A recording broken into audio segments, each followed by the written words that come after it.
رسول الله صلی الله علیه وسلم چې کله د عمرة القضا نه واپس راتلو نو یو عجیبه واقعه د ترحم او د شفقت او د زړه نرمېدو هغه مسلمانانو سره پیښه شوه. هغه دا چې څه وخت صحابه کرام راوتل، رسول الله صلی الله علیه وسلم راوتو، نو د نبی کریم صلی الله علیه وسلم تر حضرت حمزه رضی الله عنه، دغه حضرت حمزه رضی الله عنه رسول الله صلی الله علیه وسلم پرشته کې ترو او رضایی رورم وو، د پیو رور او همزول و تقریبا، او تر نسبی د دې لور و د شهید شوی په احد کې. تاسو ته مخکې د سیرت په سلسله کې د شهادت تذکره بیان شوی و. نو د دې لور و ماشومه بچی یتیمه، هغې عماره نومو یا امامه، او بعضې نور نوم هم یادوي، خو راجح قول دا دی چې امامه نوم یې. دا د مکې مکرمې نه راووت، رسول الله صلی الله علیه وسلم پسې منډې والې، یا عم یا عم یا عم، ای تره ای تره، ما ځان سره بوځه. پلار یې په احد کې شهید شوی او دا سنسات هجري ده، او احد په 3 هجري کې شوی، 4 کاله د حضرت حمزه په شهادت باندې تیر شوي دي چې دا واقع پیښه شوه. چې څنګه حضرت علی کرم الله وجهه دا ماشومه ولیده، د دې اواز یې واورېدو، نو دا یې اوچته که او واغشته او حضرت فاطمه بی بی ته یې بوتله. حضرت فاطمه رضی الله عنها د حضرت علی کرم الله وجهه بی بی او د رسول الله صلی الله علیه وسلم لور مبارکه وه. او په خطبه کې تاسو اورئ نبی کریم صلی الله علیه وسلم فرمایلی دي وفاطمه سیدة نساء اهل الجنه، فاطمه د جنت د زنانو سرداره ده. او د دې مناقب دي، فضایل ډېر زیات. دې ته یې ورکه حضرت علی رضی الله عنه، ځکه چې دا یې بیبي وه، ورته یې ویې چې ها دا دې د تره لور ده او د دې خصمانه کو دا سنباله که. حضرت علی رضی الله عنه سره نور 2 کسان په جګړه شو. جګړې مطلب دا هغه وی چې موږ به اخلو. حضرت زید ابن حارثه رضی الله عنه او حضرت جعفر ابن ابي طالب رضی الله عنه. حضرت زید ابن حارثه رضی الله عنه دوی دا ماشومه به زه ساتم، زه به یې بوځم. حضرت جعفر ابن ابي طالب رضی الله عنه فرمایل چې دا زما حق دی، زه به یې بوځم. حضرت زید ابن حارثه دا د رسول الله صلی الله علیه وسلم مولا او آزاد کړی شوی غلام، او دا هغه کس دی چې حب رسول الله صلی الله علیه وسلم باندې مشهور دی. یعنی د رسول الله صلی الله علیه وسلم به د سره ډېر محبت کولو. او د ده واقع تاسو ډېر ځله اورېدلي ده چې دی د یمن نه اغوا شوی ماشوموالي کې، او بیا د مکې په منډایي کې خرڅ شو د غلام په شکل، حالانکه غلام نو. بیا حضرت خدیجه رضی الله عنها څخه رالو، په پیسو یې اغوښتی او بیا هغې نبي کریم صلی الله علیه وسلم ته هبه کو. بیا رسول الله صلی الله علیه وسلم د غلامۍ نه آزاد کو، په زوی ونیو. او بیا د الله جل شانه د طرف نه قرآن پاک آیات نازل شول چې دا ستا حقیقي زوی نه دی، او څوک چې پردی هلک په زوی ساتي نو هغه حقیقي زوی نی. د سره به رسول الله صلی الله علیه وسلم ډېره مینه کوله. د ده زوی حضرت اسامه بن زید بن حارثه، هغه سره رسول الله صلی الله علیه وسلم ډېره مینه کوله. ده وی چې دا زما رسی، علي صاحب وی زما رسی. جعفر ابن ابي طالب دا د حضرت علی رضی الله عنه مشر ورور، د حضرت علی رضی الله عنه نه دی 10 کاله مشر، او دا د حضرت علی صاحب ورور دی. حضرت علی کرم الله وجهه د اتو کالو په عمر کې مسلمان شوخه الک ماشوم ډیر خيار او دا جعفر ورته نه لس کاله مشر دا جعفر تیار باندې مشهور دی او د جعفر نه بیا مشر بل عقیلو هغه د حضرت جعفر نه لس کاله مشر او د جعفر نه مشر طالب وو چې د چا په نوم باندې د پلار کنیت ابو طالب دی هغه د حضرت عقیل نه لس کاله مشر نو حضرت جعفر رضی الله عنه پرشته کې د حضرت علی رضی الله عنه ورته وته چې دا زما رسی او دا ځکه چې حضرت علی رضی الله عنه خدا او چې تکړی و دا قضیه نبی کریم صلی الله علیه وسلم ته راړه یو وی چې یا رسول الله دا ماشوم ما ته راکې زبې ساتم بل وی چې زه بل وی زه حضرت علی رضی الله عنه په دې بنیاد وی چې تکړی هغه و د منډه والے رسول الله صلی الله علیه وسلم پسې جړل او تر کول نه دی پړم به شو حضرت جعفر رضی الله عنه په دې بنیاد وی چې د حضرت جعفر رضی الله عنه هم پرشته کې حضرت حمزه هغه ترو او دویم دا چې د حضرت جعفر رضی الله عنه په نکاح کې چې کومه بیبي و دا غینوم د حضرت اسماء بنت عمیس رضی الله عنها دا د دې ماشومې ترور و د مور خورې و خاله و حضرت اسماء بنت عمیس بل خور حضرت سلمہ بنت عمیس سلمہ دا د حضرت حمزه رضی الله عنه بیبي ده او هغه د دې ماشومې مور ده نو حضرت جعفر رضی الله عنه په دې بنیاد وی چې دا زما ترو او دا ماشومه زما د درلور دی یو طرف ته بل طرف ته د دې ترور زما په نکاح کې ده دا زما رسی ترور به د دې خصمانه خکې حضرت زید ابن حارثه رضی الله عنه وی چې دا زما د رور لور ده او ریره مې ده هغه و ترور په دې بنیاد وی اخو د یمن او حضرت حمزه رضی الله عنه د مکه او د قریشو دا ځکه چې رسول الله صلی الله علیه وسلم صحابه په منځ کې رورولي قائمه کړي و مواخات او دا مواخات تذکره شوی دا دوزل شیو یو ځل مدینه منوره کې د انصار او د مهاجرینو په منځ کې رورولي رسول الله صلی الله علیه وسلم قائمه کړي دا سه مثال تر اوسه پورې په تاریخ کې شانه دی قائم کړي رسول الله صلی الله علیه وسلم چې د سیاست کوم مثال قائم کړي د قوم خره رهنمایي نن سبا غټ سیاسی لیډران زعما چې ځان ته سوي او د خپل خبره غو خبره د بل چا خبره د خپل خبره سره نه برابرې د خپل رائے او سوچ سره د بل چا فکر او سوچ نه برابرې کوم کارونه چې رسول الله صلی الله علیه وسلم په هغه وخت کې کړي دي داسې مثالونه شان دي قائم کړي یعنی یو طرف ته د الله پیغمبر دی بل طرف ته الله جل جلاله هغه اعلی صلاحیتون رسول الله صلی الله علیه وسلم ته ورکړو چې سړی حیران پاتې شي مدینه منوره کې چې کله هجرت شنو مواخات قائم شوه او ورولي مهاجری رور به انصاری رور ته حواله شو دستا رور دی او د سکر اور نزیات د انصارو د مهاجرینو خیال ساتل د دې نمخ کې مکه مکرمه کې چې کله مسلمانان کم او د مشرکین زور ډیرو رسول الله صلی الله علیه وسلم په خپل کې د مکې د مسلمانانو په منځ کې مواخات قائم کړي او ورولي یو کس د بل رور ګرځول نو په دې موقع باندې حضرت زید ابن حارثه رسول الله صلی الله علیه وسلم د حضرت حمزه رضی الله عنه رور ګرځول د زید ابن حارثه او د حمزه په منځ کې ورولي او مواخات هغه دا زما رور او دا زما وريره د زما رسی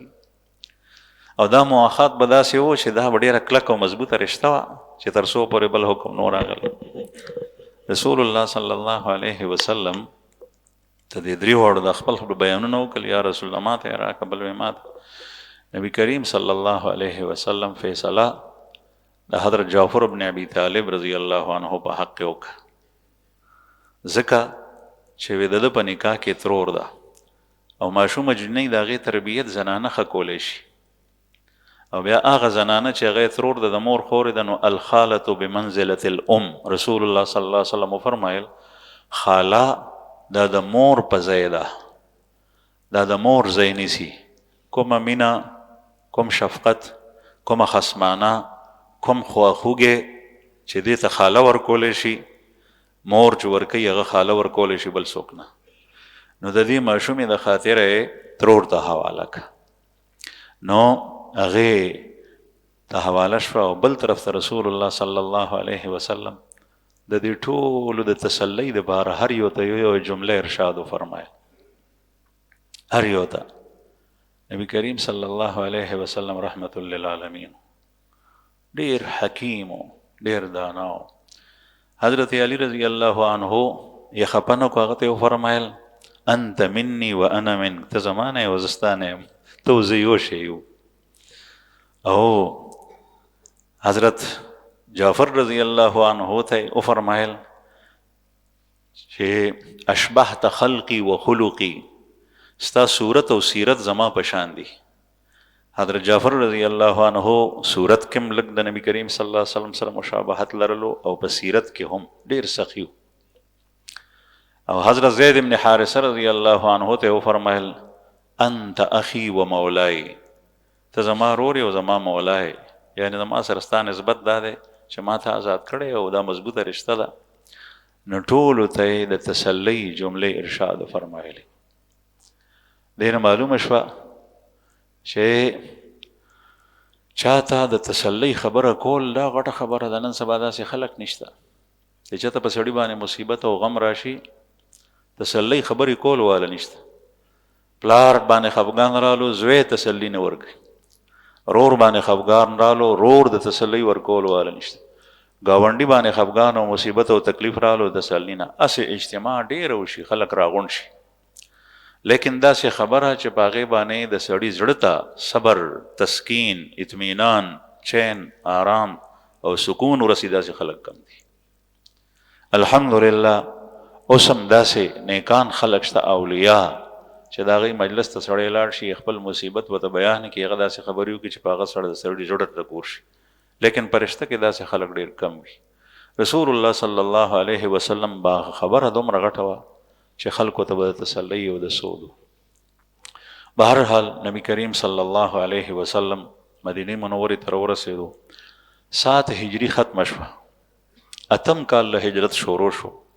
په 8 هجري کې یو جنگ شوی دی، هغې ته غزوه موته وایي. مؤته بالضم په واو باندې، بالحمز په حمزه ده په واو باندې. او موته علما او طلبا ناست دي په دې مجمع کې، بلا حمز دا دې معنا جدا ده. موته چې بغیر د حمزې نه شي نو دا د مرګ یو خاص قسم ته وایي، موته مرګ. او مؤته دا د ځای نوم دی. او دې غزوې ته غزوه مؤته ځکه وایي چې دا په د غزې کې دا جنګ شوی. موته په کوم ځای کې دی؟ په شام کې. او دا یو ښار دی، وړوکی ځای دی لکه کلی. هغه زمانه کې د رسول الله صلی الله علیه وسلم په زمانه کې دې سره چې کوم غټ ښار و د هغې نوم و بلقا، او دا په شام کې واقع وه. او بلقا د نبی کریم صلی الله علیه وسلم په زمانه کې په شام کې وه، لیکن نن سبا هغه شام چې د پیغمبر علیه السلام په وخت کې په مختلفو ملکونو کې تقسیم شوی دی، نن سبا دغه مؤته په اردن کې راځي، اردن حکومت کې. دا جنگ غزوه دلته شي و رسول الله صلی الله علیه وسلم 3000 صحابه کرام د موتی جنگ ته استولیو. په خپله مبارک په دې کې نو شریک شوی، دې ته سریه وایي. د دې جنگ سبب دا جوړ شوی چې رسول الله صلی الله علیه وسلم تاسو ته مخکې ذکر شوي و په 7 هجري کې په 9 کال د هجرت کې مختلفو بادشاهانو کافرو ته خطوط استول، او په هغې کې دعوتنامه وه د اسلام چې مسلمانان شي. چا د رسول الله صلی الله علیه وسلم دعوت قبول کو او چا رد کو. تاسو ته د هغې واقعات بیان شوي. یو خط نبی کریم صلی الله علیه وسلم هغه دغه ځای کې د بلقا چې کوم مشر و، د هغې امیر چې کوم مقرر و د قیصر روم د طرف نه، دا کافر و، دته رسول الله صلی الله علیه وسلم یو خط استولو. او د هغه نوم شرحبیل ابن عمر الغسانی راځي. شرحبیل ته چې دا خط لاړو نو دا د حارث ابن عمر رضی الله عنه صحابي په لاس رسول الله صلی الله علیه وسلم استولو.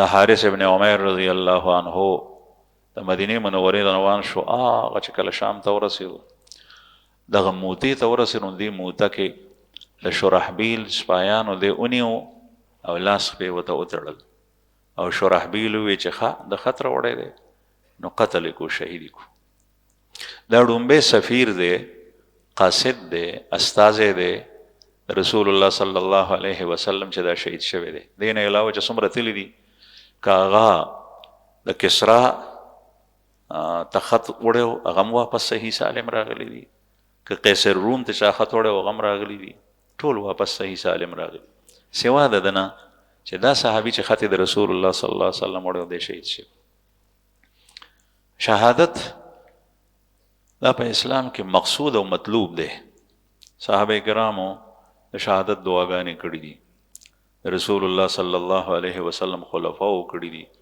نبی کریم صلی الله علیه وسلم فرمایي لوددت ان اقتل فی سبیل الله ثم احیا ثم اقتل ثم احیا ثم اقتل ثم احیا ثم اقتل سلور ځله فرمایلی دي چې زه دا خوښوم چې د الله په لار کې شهید شم بیا ژوندی شم بیا شهید شم بیا ژوندی شم بیا شهید شم نو شهادت د دشمن د لاسه وجلی کېدل په نره دا هار نه دی دا بیداد نه دی دا د اسلام مغلوبیت نه دی د اسلام مغلوبیت دا دی چې سړی د خپل دین خلاف د امت مسلمه خلاف د خپل عقیدې خلاف د الله د رسول خلاف د ژبې نه الفاظ راوباسي د دشمن د ویرې نه یا د میدان نه وتښتي او په میدان کې ثابت قدمي اختیار نه کړي دا بیداد دی بیداد دا نه دی که یو طرف ته ټول لښکر تللی ټول شهیدان شول ټول په ټول لیکن میدان نه تښتېدلي نه دي د خپل ایمان نه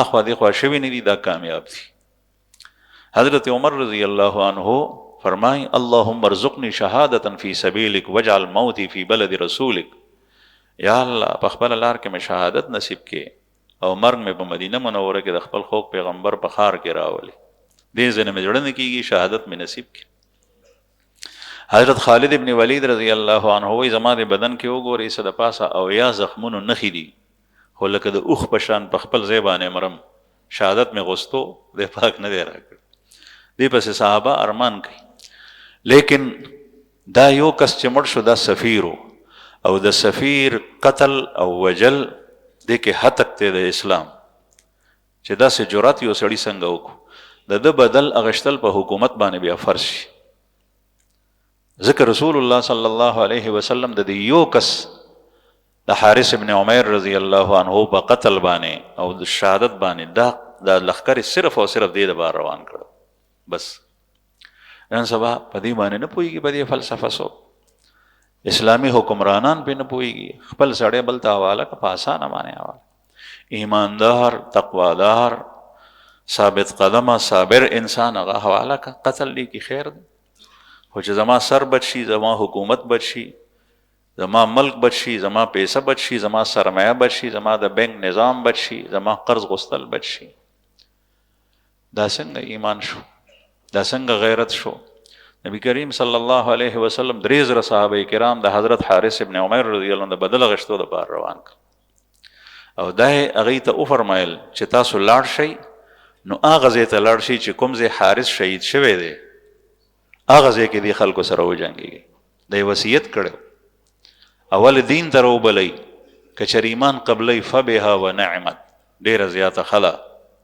ځکه چې د ایمان باندې خو مقدم بل شی نشته مسلمانان شول ټیک ده ایمان راړل دومره لویه نیکي ده چې الله جل شانو د انسان هر ګن معاف کوي تاسو ته مخکې د حضرت خالد بن ولید او د عمرو بن عاص رضی الله عنه تذکره تېره شو د ایمان راوړو واقعه چې داسې نبي کریم صلی الله علیه وسلم ته ناست دي سر یې ټیټ نیولی د شرم نه کتی نشي پیغمبر علیه السلام ته ځکه چې کوم ګناهونه کړي کوم صحابه د دوی د لاسو شهیدان شوي په جنګونو کې هغه هر څه د دوی مخې ته مو د رسول الله صلی الله علیه وسلم مخې ته مو خو ایمان یې چونکې قبلولو نو پیغمبر علیه السلام به ډېر خوشحال شو نو دوی ته یې وصیت کړی چې وړومبی ایمان او که چېرې دا خلک ایمان نه راړي نو بیا یې ورسره وجنګېږي په هماغه ځای کې چې کوم ځای حارث ابن عمیر رضی الله عنه شهید کړی رسول الله صلی الله علیه وسلم 3,000 صحابه کرام دې سریه کې روان کړل پیغمبر علیه السلام د دې امیر مقرر کو اول اول امیر مقرر کو زید ابن حارثه رضی الله عنه. د چا تذکره چې اوس شوه چې کوم مخکې پزوینی ولې وغیر ډیر محبوب د الله رسول صلی الله علیه وسلم. د الله جل شانو د حکم په نفوس کې او نافذولو کې خپل ځان، خپل قوم، خپل خاندان، خپل خپلوان، خپل رشته مقدم کړي ده، هغه رستو کړي نه دي. سود چې کله حرام شو رسول الله صلی الله علیه وسلم فرمایل خبردار سود نن پس حرام دی. او بیا دا فرمایل چې ډومبه سود چې زه هغه ختموم هغه د عباس سود دی. او عباس څوک و؟ عباس ابن عبدالمطلب د پیغمبر علیه السلام تر. نبی کریم صلی الله علیه وسلم خو کړی نو سود، د هغې حرمت نه مخکې د ټولو نږدې هغه یې تر و، هغه په سود باندې پیسې ورکړې وې ځکه چې سود حرام نو. نو وی فرمایل چې ډومبه سود چې هغه زما زه هغه ختموم، بس د خپل راس المال غشتې شي، خپل موړي اصل پیسې، او د هغې د پاسه سود نه، هغه د عباس سود دی چې هغه ما ختم کو. یو سړی چې د خپل ځان نه ابتدا وکړي، د خپل خواخوږو نه ابتدا وکړي، د خپلو محبوبینو نه ابتدا وکړي، هغه به کار بیا څنګه نه کړي. موږ بل ته نصیحت کوو، خبرې کوو، خپله حرامو لګیا، بل ته ویم سود حرام دی خپله سود کوم، بل ته ویم زنا حرامه ده په خپله په هغې کې مبتلا، بل ته ویم رشوت حرام دی په خپله په هغې کې مبتلا، بل ته ویم خیانت او دوکه حرامه ده، بلکې عیبونه لټوم په خپله د عیوبونو ډک، ځکه خو د معاشرې اصلاح نه کي، هغه خبره په چا باندې سمه لګي نه. رسول الله صلی الله علیه وسلم هغه ډومبی کس چې هغه مقرر کو زید ابن حارثه چې په زوی نیولی و، انتهایی محبوب ورته وی دا امیر دی. او بیا دا وفرمایل چې دی شهید شي نو بیا د پسې امیر چې کوم دی نو هغه حضرت جعفر رضی الله عنه دی، هغه د تره زوی و. همدغه زه تذکره وشوه د حضرت علی رضی الله عنه ورور، او دا نبی کریم صلی الله علیه وسلم ته ډیر نږدې او ډیر خوښ و. بیا چې کله جعفر شهید شي نو بیا به عبدالله ابن رواحه دا انصاری صحابي دی، دا دوه مهاجرین دي، خپل کسان چې چا هجرت کړی و هغه مقدم کړل په هغې باندې. عبدالله ابن رواحه رضی الله عنه انصاری صحابي دی، په دریم درجه کې هغه و، بیا به هغه امیر شي. یو یهودي دا خبرې اورېدې چې پیغمبر علیه الصلاة والسلام دی لښکر ته دا نصیحت کولو، نو هغه روغ زید ابن حارثه ته نږدې شو، ورته وایي که څه وصیت کې نو وکړه ځکه چې ته به مړ کېږي. هغه ورته ویې ولې؟ وی که دا د الله پیغمبر یو د ده د خولې نه وتي خبره چې کوم نه، چې ده وی که دی شهید شو نو بیا دی وی مخکې انبیا زمونږ بني اسرائیلو کې چې څومره تیر شوي داسې خبره چې کړي هغه سړی بیا روغ نه دی راغلی. لیکن حضرت زید ابن حارثه څه وصیت کولو، د هغې خو مقصد دغه و چې د الله په لار کې شهید شي. هغه یهودي پوه و، مخکې کتابونه یې لوستي وو. رسول الله صلی الله علیه وسلم دا درې واړه شهیدان شوي دي. نبی کریم صلی الله علیه وسلم دې لښکر سره د رستتولو دپاره تر ثنیة الوداع د مدینې منورې بارنۍ عیسه وه هغې پورې لاړو.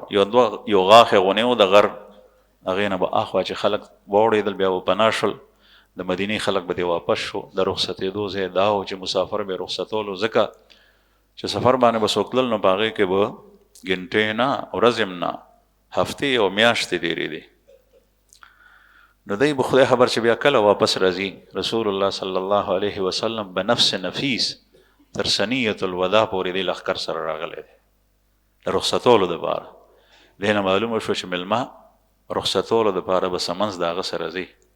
زمونږ د خوږ پیغمبر صلی الله علیه وسلم آداب دا دي چې کله مسافر مېلمه خپل یا پردی هغه رخصتی نو د کوڅې نه بهر کم از کم هغه سره راشه.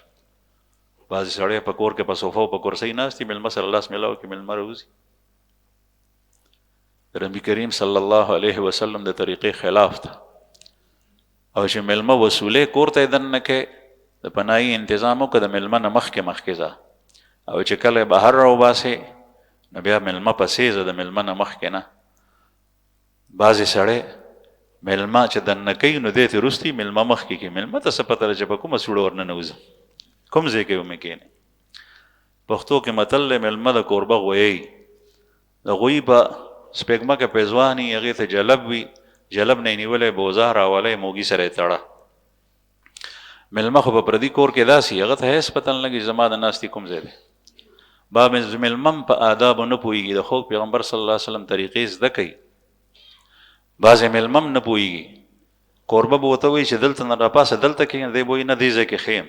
هغه به ورته وایي دلته کښېنه، دی به ورته وایي نه دې ځای کې یم. هغه ته پته ده چې زما کور پرده دې ځای نه ښکاري. او دا کمقل دی به اصرار کوي چې دلته ما ته منظور وایي. ته وایي کله کله د کمقل په ځای جولا لفظ استعمالوي، دا جولا ټکی مه وایه، منظور راته وایي. زه ورته یم ولې وایي دا ښه ټکی نه ده. نو ما چې یو سړی داسې کوي نو هغه چې جولا نه وي بیا به څوک جولایي. نو چې تا ته کوربه وایي چې دلته مه کښېنه دلته کې کښېنه، دا کمقلتوب دی، دا ښه نه ده. ځکه کیدای شي څه وجه وي څه خو وي هغه ځای کې تا کښېنول نه غواړي، هلته اصرار مه کو چې تا ته وایي دلته کښېنه هغه ځای کې کښېنه. کوربه ته پکار دی چې د مېلمه نه مخکې ځي، لار ورته سمه کړي.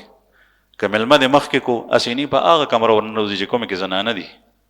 نو به هر حال رسول الله صلی الله علیه وسلم چې به څوک رخصتول ورسره بدل. او حضرت معاذ ابن جبل رضی الله عنه رخصتول یمن ته، نو په ځمکه مبارک ورسره روان دی، هغه یې په سورلۍ سور کړی وی ته سور شه، او د رکاب یې نیولی دی او نصیحت ورته کوي. دومره تواضع عاجزي وبکي. حضرت عمر رضی الله عنه وی عمرې ته ځم یا رسول الله رخصتولی ورسره روان دی، ورته وایي چې یا اخی لا تنسنا فی دعائک، ای روریه په دعا کې مې مه هېروه، دعا راته کو. د الله رسول افضل الرسل سید الرسل افضل البشر خاتم النبیین چې په کائناتو کې د هغه نه څوک افضل نشته په مخلوق. او دومره عاجزي او تواضع حضرت عمر رضی الله عنه سره ښکته روان دی، ورته وایي چې په دعا کې مه هېروه. رسول الله صلی الله علیه وسلم ثنیة الوداع پورې رالو. نبی کریم صلی الله علیه وسلم دی ته یو څو خبرې وکړې دې لښکر ته. اول خو امیران مقرر کړل. زید ابن حارثه هغه امیر دی، جنډه به هغه سره چې هغه شهید شي، بیا جعفر ابن ابي طالب چې هغه شهید شي، بیا ورپسې عبدالله ابن رواحه، بیا د هغې نه پس چې مسلمانانو په چا باندې اتفاق رالو هغه امیر دی، نوم یې وانغښت. بیا نبی کریم صلی الله علیه وسلم یو څو نصیحتونه وفرمایل. اتقوا الله، د الله نه یریږئ، پرهیزګاري اختیار کړئ. اتقوا الله، هر ځای کې چې د الله نه یریږئ. یو یې دا وفرمایل. دویم یې دا وفرمایل چې د خپلو ملګرو سره همدردي کوئ، خیرخواهي کوئ، خیال ساتئ د ملګرو. مسلمان د بل مسلمان خیال ساتي. دا برابر نه دي کافر او مسلمان. نن سبا شیطانان دا اعتراض هم کوي چې دا عیسائی دی او دا یهودي دی، هغه سره ته امتیازي سلوک کې دا مسلمان دی. ځکه نه مسلمان په یهودي او په عیسائی د الله په نږدې او د الله د رسول په نږدې مقدم دی.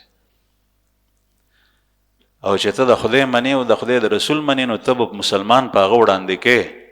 عیسائی رستو دی، یهودي رستو دی، مسلمان په وړاندې دی. د مسلمان حق اول دی، دواړه برابر قطعا نه دي. ها د ذمي کافر ستا په ملک خپل حقوق دي. دغه وجه ده چې نبی کریم صلی الله علیه وسلم دریم نصیحت ورته کوي. دریم نصیحت هغه دا کوي چې د الله جل شانه په نوم باندې د الله په لار کې د الله د دین دپاره وجنګېږئ. د الله په نوم باندې چې جنګېږي د الله نوم اخله، الله اکبر. او د الله د دین دپاره د الله په لار کې جنګېږي، د مال لپاره نه، د بهادرۍ دپاره نه، د شجاعت دپاره نه. رسول الله صلی الله علیه وسلم ته یو کس راغلی چې یا رسول الله څوک د خاورې دپاره جنګېږي، څوک د دولت دپاره جنګېږي، څوک د شجاعت او بهادرۍ دپاره جنګېږي، څوک د قوم او د قبیلې او د خاندان دپاره جنګېږي، څوک خپله پهلواني ښکاره کوي. په دې کې کوم یو کس د الله په لار کې دی؟ رسول الله صلی الله علیه وسلم ورته وفرمایل من قاتل لتكون كلمة الله هي العليا فهو في سبيل الله. من قاتل لتكون كلمة الله هي العليا فهو في سبيل الله. کوم سړی چې جنګیږي چې د الله قانون اوچت شي، د الله خبر اوچت شي، د نورو خلکو په خبرو د الله دین اوچت شي، د الله کلمه اوچت شي، نو دا سړی چې څوک دې دپاره جنګیږي دا د الله په لار کې دی. دې نه علاوه ټول د الله په لار کې نه. یو نصیحت ورته دا وکړو. څلورم نصیحت ورته دا وکړو چې دوکا غدر دوکا او خیانت نه ګورې ځان ساتئ. یعنی که چېرته مو لوز د کافرو سره وکړو نو لوز به نه ماتوئ او خیانت به نه کوئ. دا د کافر سره لوز وشي چې ته دارالاسلام کې پاتې کېدی شي بیا به هغه سره غدر نه کوي. هغه ته ذمي ویلی کېږي، د هغه خپل حقوق دي، لیکن کافر د مسلمان سره نه دی برابر. پنځم نصیحت نبی کریم صلی الله علیه وسلم دا وکړو چې ماشوم او زنانا او هغه بوډا چې تاسو سره جنګېدی نه شي او جنګېږي نه هغه مه قتلوئ. ماشوم مه قتلوئ، زنانه مه قتلوئ، هغه کس چې تاسو سره نشي جنګېدی بوډا دی هغه مه قتلوئ یا پرېږدئ. دا د دین اسلام هدایات دي، دا د رسول الله صلی الله علیه وسلم تعلیمات. دا لښکر روان شو، رسول الله صلی الله علیه وسلم چې څنګه بیلیدو نو عبدالله ابن رواحه رضی الله عنه چې هغه دریم نمبر کې امیر مقرر کړی و ژړلې سترګو نه اوښکې بهېدې. یو د رسول الله صلی الله علیه وسلم جدایي وه، جنگ کې مړی کېږي، پښتو کې متل دی پته لګي نه چې بیا به سړی ژوندی راځي و که نه. چاته تپوس وکړو چې ولې ژاړې؟ ځکه چې عام معمول دا نو ورته وایي چې تاسو دا خیال دی چې ګنې دنیا زما نه پاتې کېږي یا تاسو سره زما ډېر مضبوط تعلق دی د هغې د وجې زه ژاړم. نه، بلکې ما یو آیت جړی چې هغه ما د رسول الله صلی الله علیه وسلم د مبارک خولې نه اورېدلی دی. قرآن پاک کې آیت دی وَإِن مِّنكُمْ إِلَّا وَارِدُهَا كَانَ عَلَىٰ رَبِّكَ حَتْمًا مَقْضِيًّا وَإِن مِّنكُمْ إِلَّا وَارِدُهَا كَانَ عَلَىٰ رَبِّكَ حَتْمًا مَقْضِيًّا. او تاسو کې به هر یو کس جهنم باندې ورود کوي، دا د رب فیصله ده، لازمي دا به کېږي. کوم یو کس چې د دلته نه ځي دی به په جهنم تېرېږي، نو چې کوم جنتي وي دا باندې محفوظ تیر شي، او چې کوم دوزخي وي دا په جهنم کې راپروزي. تېرېدل په هغې شته، هغه لمبې هغه عذابونه هغه به ویني. الله پاک دې مونږ وساتي. عبدالله ابن رواحه رضی الله عنه هغه کسانو ته ووایي ملګرو صحابو ته چې دا آیت ما جړی چې زه یو ځل جهنم ته لاړم او هلته زما ورود وشو، هلته به زه وځم څنګه؟ د هغې دومره فکر دی ورسره صحابي سره. موږ سره فکر نشته په دنیا کې، په غفلت کې ژوند تېرېږي. په دې باندې به صرف او صرف سینه لګولې ده، په دې تمه باندې راسي چې موږ مسلمانان یو، موږ خو به نه جنت ته ځو. د رسول الله صلی الله علیه وسلم صحابه څوک څه شی جړی، څوک څه شی جړی، د چا په خپل ځان باندې د نفاق ګمان کېږي. عبدالله ابن رواحه دغه شی جړی. دا لښکر لاړو چې کله دی هغه ځای ته نږدې شول، معان نومې ځای دی، هغې ته نږدې شول، د بلقا د ښار نه مدینې منورې طرف. دی ته پته ولګېده چې کوم هغه ظالم بادشاه شرحبیل ابن عمر الغسانی 1,00,000 لښکر جمع کړی او د هغه په مدد کې هرقل د روم بادشاه، دا د روم د طرف نو، د روم یو قسم ته وړوکی حکومت و، 1,00,000 ورسره هغه د کومک دپاره بل لښکر راواستلو د روم نه، 2,00,000 شو. او بعضې وایي چې د عرب کافر قبیلې هغه د دې نه علاوه وي، نو 2,00,000 یا څه د پاسه 2,00,000 لښکر شو. دا 3,000 کسان دي، 3,000 او 2,00,000. صحابه کرامو مشوره وکړه په معان کې، وایي چې مشوره کوو څنګه چلو کو، هلته 2,00,000 لښکر دی، دلته 3,000 کسان، جنګېږو به څنګه؟ هغوی سره وسله، ادات حرب او بیا تعداد دومره ډېر. مشوره کوو. چا وی چې ایثار شو سړی به واستو مدینې منورې ته، ګوره که رسول الله صلی الله علیه وسلم د کومک دپاره موږ سره بل لښکر راواستي بیا به پې حمله وکړو. چا څه وی چا څه وی. عبدالله ابن رواحه رضی الله عنه هغه پورته شو، هغه تقریر شروع کړو، ای خلکو تر اوسه پورې چې موږ کوم جنگ د کافرو سره کړی دی نو هغه موږ د شمیر او د وسلې د طاقت په زور نه دی کړی، هغه موږ صرف او صرف د ایمان او د دین په بنیاد کړی دی. او اوس هم هغه ایمان او دین موږ سره شته، اگر که تعداد او وسله هغه عمرني. یو یې دا خبر وکړه. دویمه یې دا خبر وکړه چې تاسو د هغې نه ویریږئ د کوم غوښتو دپاره چې تاسو د مدینې نه راوتي، شهادت تاسو غواړئ نو دې کې خو مرګ. درېیمه یې دا وفرمایل چې بالکل چې شاته نه شئ، انتظار د بلې خبرې مه کوئ، ورځئ په دشمن باندې، تاسو ته به الله جل شانه په دوو فضیلتونو کې یو درکړي، یو فوز او کامیابی، ظهور او غلبه، او دویم شهادت فی سبیل الله. یا خو به وړ شئ واپس به راشئ، او یا چې کوم دی نو به شهیدان شئ. دا دواړه حسنیین دي، دواړه نیکۍ. د عبدالله ابن رواحه رضی الله عنه دا خبره چې واورېدې، ټولو صحابه وویل چې بلکل همدغسې ټیک ده.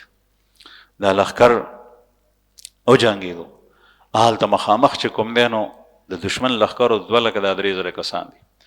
حضرت زید ابن حارثه رضی الله عنه جنډه په لاس کې وه، د اس نه کوز شو، وی چې په آس باندې جنګ خوند نه راکوي، لاس په لاس په باندې ورځم.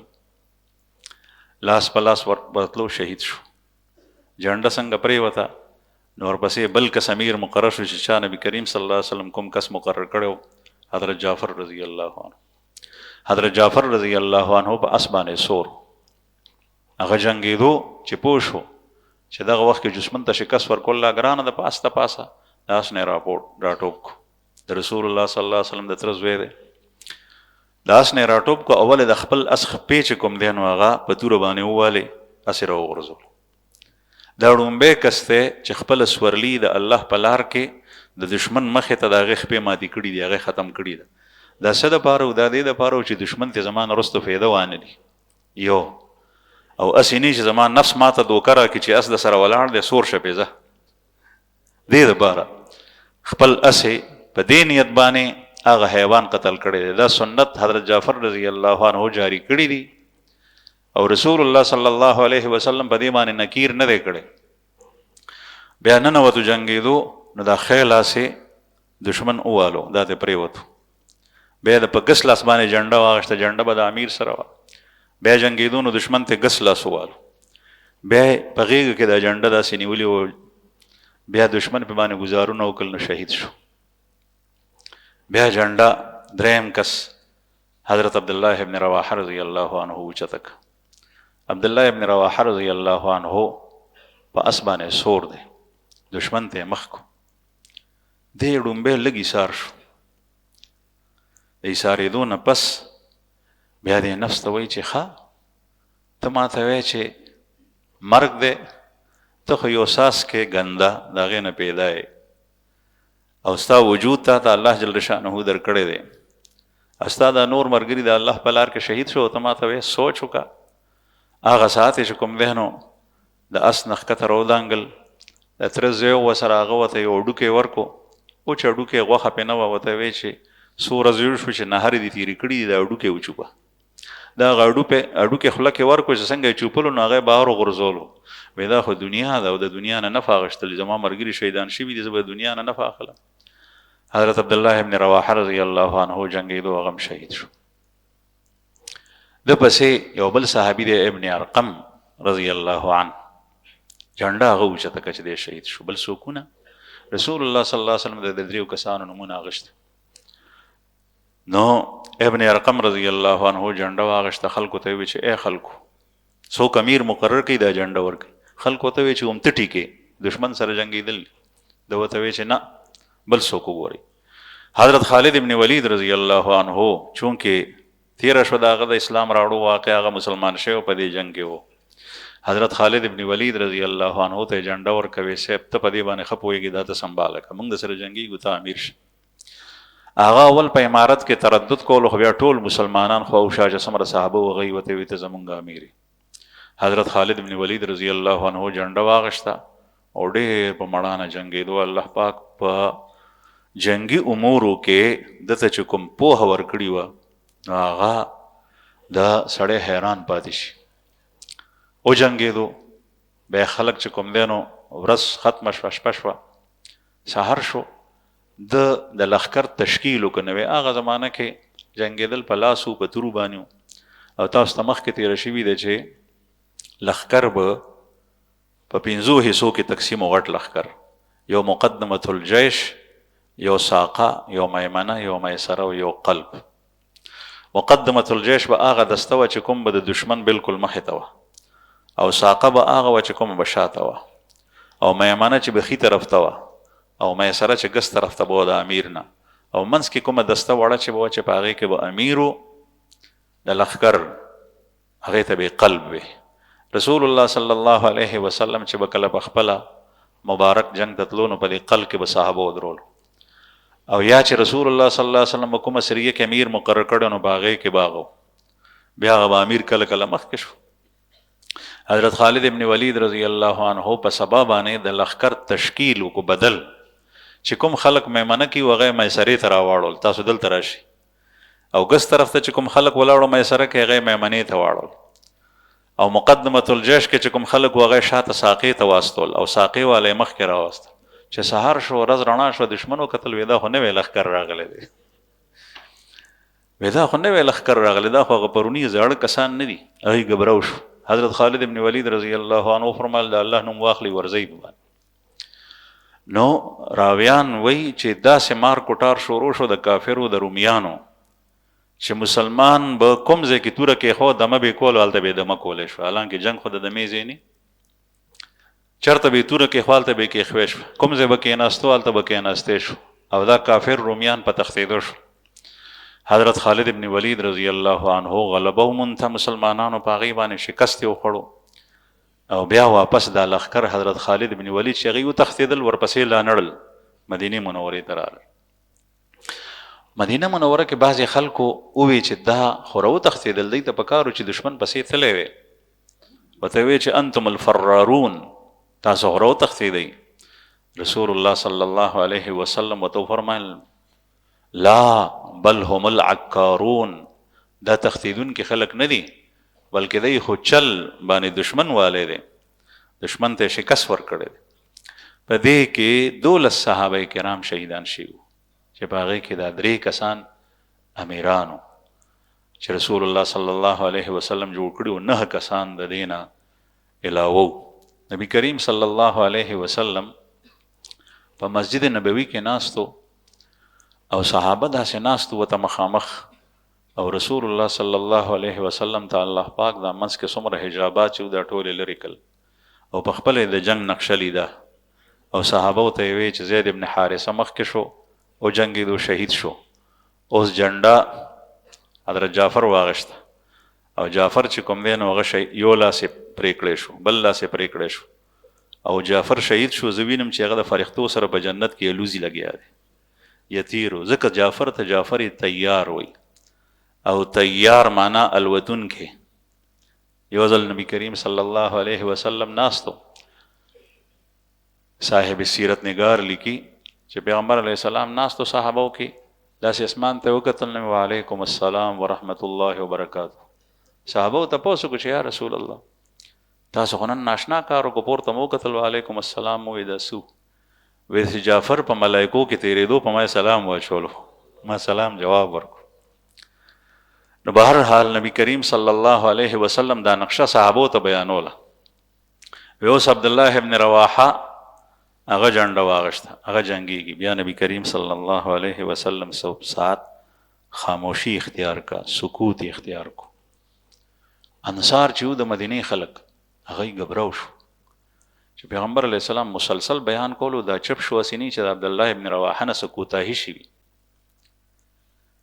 نو ټولو سره غم شو. لږ ساعت پس نبی کریم صلی الله علیه وسلم وفرمایل چې عبدالله ابن رواحه هم ښه مړانه وکړه او په نرو جنګېدو د الله په لار کې غم شهید شو. انصار بیا خوشحال شو، او د هغې وجه وروستو نبی کریم صلی الله علیه وسلم بیان که، هغه دا وه چې مخکې کومه تېره شه عبدالله ابن رواحه ته نفس ویلي و چې ایثار شه، سوچ وکړه. دې نه معلومیږي چې کله د انسان په زمونږ په زړه کې چې کله بدي راشي نو نیخ پې ورځو، او چې نیکي راشي نو په هغې موږ ته شیطان وایي سوچ وکړه. نیکۍ کې قطعا سوچ مه کوئ، چې څنګه دې د نیکۍ خیال زړه ته رالو فورا یې کوه. د دې وجه وه چې عبدالله ابن رواحه په باره کې رسول الله صلی الله علیه وسلم فرمایي چې ما زید ابن حارثه ولیدو په تخت ناست دی، او جعفر تیار په تخت ناست دی، عبدالله ابن رواحه په تخت ناست دی، خو د عبدالله ابن رواحه تخت خوځي. صحابو تپوس وکړو چې یا رسول الله دا ولې خوځېدو؟ وی دا هغه تردد د وجه نه چې نفس ورته وی چې څنګه چل دی، دا خو مرګ دی مخامخ. دا صرف یو خیال په زړه کې راوچت شوی و، حالانکه عبدالله ابن رواحه نه د میدان نه واپس شوی دی، نه په دې کې شک و، او کومه مړانه چې هغه خولي دا هغه بالکل څرګنده ده. لیکن دې تردد سره او د نفس خبرې اورېدو سره دومره فرق راغلی. یو واقع راغلی د محمود غزنوي صاحب بارک رحمه الله. محمود غزنوي رحمه الله چې هندوستان باندې حمله وکړه، سومنات په مندر کې بوتان یې مات کړل، یو بوت په منځ کې پاتې شو. نو هغه څومره منجور هندوان چې وو پنډتان هغه ورته مخکې شول، هغوی ورته ویې جولۍ ورته نیولې وې چې دا بوت مو ماتو، د دې په وزن مونږ تا ته سره زر درکو، خو دا بوت مه ماتوه. نو چې دا یې واورېدل نو بعضې ملګرو ورته وویل چې صاحب ته اوس غالب هم یې، فتح هم ستا په لاس کې ده، او که دا بوت دې پرېښو پیسې دې واغېشتې څه چلو شو؟ ته هندوانه صاحب دلته وړ خو ته مشوره یې لغونې تاخیر سره کرست وکړه. د غرمې قیلوله کې وده شو محمود غزنوي رحمه الله. چې وده شو نو په خوب کې ویني چې دوه فرښتې دي، یو فرښته جنت ته راکاږي او بل جهنم ته راکاږي. جنت والا فرښته ورته وایي، جهنم والا فرښته راکاږي جهنم ته، وایي دا بت فروش دی، بوتان خرڅولو والا دی، دی د جهنم مستحق دی. او هغه بله فرښته وایي چې نه بت شکن دی، ټول بوتان یې مات کړي دي. دا ورته وایي چې نه دا بت فروش دی. په دې تنازع کې او په دې جګړه کې دی رویښ شو د یارې نه، چې څنګه رویښ شو فوراً یې امر وکړو دا بوت مات کړي. صرف دومره تاخیر او تردد سره دا خوب یې ولید. دا د هغې تاخیر وجه ده چې کله یې بوت مات کو نو په هغې کې چې کوم غمي راووتل او کوم هیرې او جواهرات قیمتي راووتل، نو د هغې سرو نه چې کوم سره دی ورکول دي هندوانو، د هغې نه په 10 او په 20 چنده زیات قیمت د هغې ویزه مال غنیمت دی، اوس یې وړی او بوت هم مات شو. نو عرض مې دا کولو چې کله د نیکۍ خیال راشي، موس نفل فوراً پاسه، تلاوت د قرآن پاک هغه ساعت قرآن راخله، ځکه چې په دې کې سوچ ته څه ضرورت دی.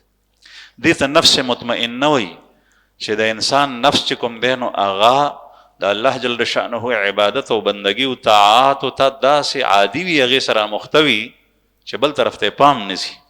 او چې سړی بیا بیا داسې کوي نو نفس یې داسې جوړ شي چې کله د مال ورکولو د خیرات اراده دې په زړه کې راپورته شه، هر ځای کې چې وي، هر مصرف کې فوراً په هغې باندې عمل کو. او چې کله سړی رستو رستو کېږي بیا هغه کارونه شي. الله پاک دې موږ ته د عمل توفیق راکړي. واخر دعوانا الحمدلله.